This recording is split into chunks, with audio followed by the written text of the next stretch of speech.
Now I am going to dictate a journal passage at the rate of 100 words per minute based on shorthand reading and dictation exercises. Exercise 23. Let's start. I have always believed that Indian peasant is no novice in agriculture and has practical experience which goes back to many generations. The remarkable adaptability with which the Bihar peasant, for example, has taken to the cultivation of new varieties of sugarcane to suit the requirements of sugar mills which have grown up during the last 2 decades shows quite clearly that the charge that the Indian peasant is conservative and does not care to adopt improved methods cannot stand scrutiny. What is necessary,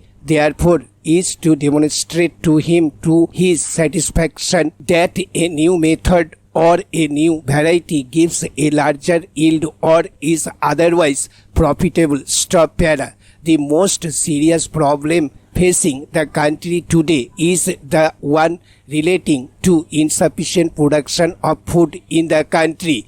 Even before the last Great War, India had been importing about 1.5 million tons of rice every year from Burma. The deficit has increased as a result of partition, in consequence of which the surplus area of West Punjab and Sindh have gone over to Pakistan. The increase in annual demand for food grains on account of increase in population has also been appreciable. To augment internal supplies, it has been necessary for government to import large quantities of food grains. The imports in the year 1951 reaching the figure of 47 lakh tons para.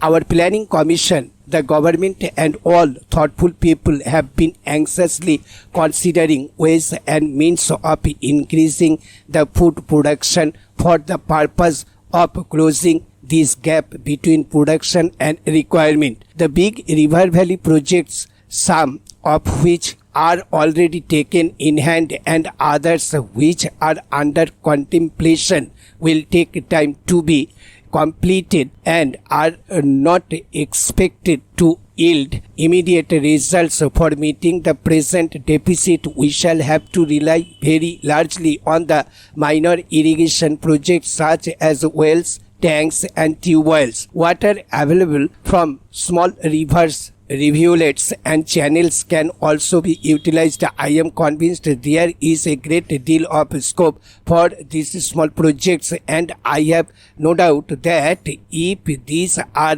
satisfactorily handled, we shall be able to close the existing gap in our food supply. I am therefore happy to notice that in a community project area covering approximately 300 villages and 150,000 acres of cultivable land, nearly a third of the expenditure will be on minor irrigation works. If these are carried out through cooperative societies and the people living in these areas contribute in labor which absorbs nearly 80 to 90% of the expenditure on these small irrigation projects, the amount made available for this purpose will be very much more than would otherwise be the case. I am hoping that this voluntary stop. Thank you.